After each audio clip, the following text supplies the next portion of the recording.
ప్రాణం పోయిందంటే నమ్ము. స్టెఫనస్, అయితే నీ గొర్రెలను కూడా శారీరకంగా వదిలి వచ్చేవన్నమాట. భలేవాడయ్యా. మరి గొర్రెలను కాసేది ఎక్కడ?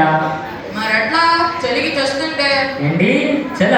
దావీదు రాజు వాడు తన గొర్రెల కోసం చలనగా ఎండనగా వాననగా ఆయన కష్టపడటం, తన ప్రాణాలను కూడా లెక్క చేయకుండా సింహంతో పోరాడి తన గొర్రెలను కాపాడాడు దావీదు. అదే నీవైతే నా చెప్పిన మందరం అక్కడ వదిలిపెట్టి పారిపోయేవాడివే. అయితే దావీదు గొర్రెలు కాచుకునే దావీదు రాజు ఎలా అయ్యాడు?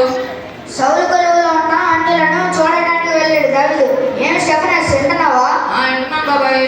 ఫిలిష్తీయుల సైన్యంలో ఆజానుడైన గొల్యాతు సౌలు సైన్యంలో దావీదు వరుసలలో చిన్న రాయితో గొల్యాతును చంపివేశాడు. ఏం విషయాలు బాబాయ్? వింటున్నాను. దేవునికి వ్యతిరేకంగా పాపం చేసిన ఈ రోమిలకు బానిసలయ్యారు. అయితే దావీదు దేవుడు నిజమైన దేవుడా? అవును, దావీదు దేవుడే మన పెద్దలైన యాకోబు దేవుడు కూడా. ఎర్ర సముద్రంలో 2 పాయలు చేసి ఇశ్రాయేలును పాలస్తీనాను నడిపిన దేవుడే దావీదు దేవుడు. మరి ఇంత గొప్ప దేవుడు కలిగిన ఇశ్రాయేలీలా దేవునికి వ్యతిరేకంగా ఈ పాపం చేసిన ఈ రోమిలకు బానిసలయ్యారు. అయితే ఆదాము హవ్వలు పాపం చేస్తే ఇశ్రాయేలు చెరదేర్చునన్నమాట. మరి ఈ చెరట విముక్తి కదంటావు బాబాయ్? లేకనే మన మెస్సయ్య వస్తాడు, మన కష్టాలను తీరుస్తాడు. ఆయన సంగతి మెస్సయ్య సంగతి తర్వాత చేద్దాం. నాకు నిద్ర వస్తుంది, నేను పడుకుంటా. పడుకుందాం బాబాయ్. పడుకుందాం పదండి.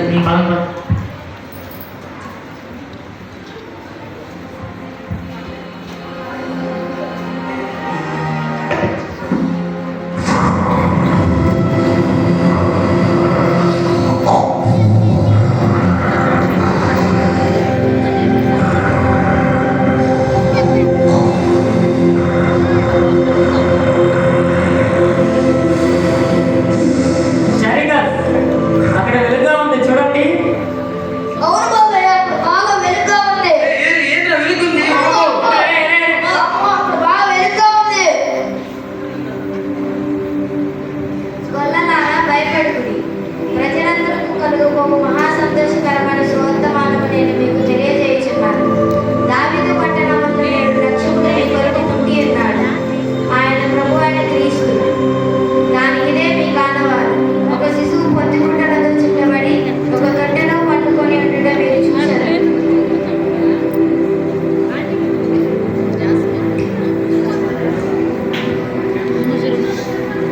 రక్షకుడు పుట్టాడంట. ఆయన ప్రభు అయిన క్రీస్తు అంట. ఆయనకి బహుమానంగా మంచి గొర్రెలను తీసుకోండి. పదండి పోదాం.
ఎవరండి లోపల?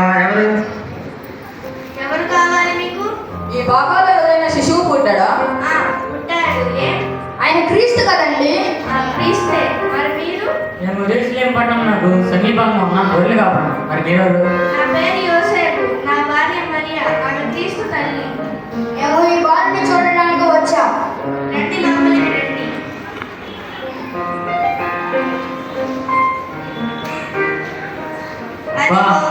ఆ తొట్టగానే క్రీస్తు బాలుడు ఉన్నాడు. మరియా వారు బాలయ్య చూస్తారట.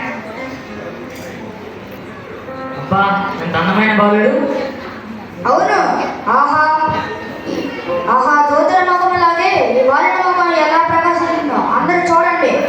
బాలుంది అంత చల్లని చూపు. కొద్దిగుడ్డలతో చుట్టుబడి దొడ్డిలో పంట పెట్టుకుంటా మీరు చూశారు అని కూడా చెప్పారు. రాత్రి పొలంలో దూతలు మాతో చెప్పారు.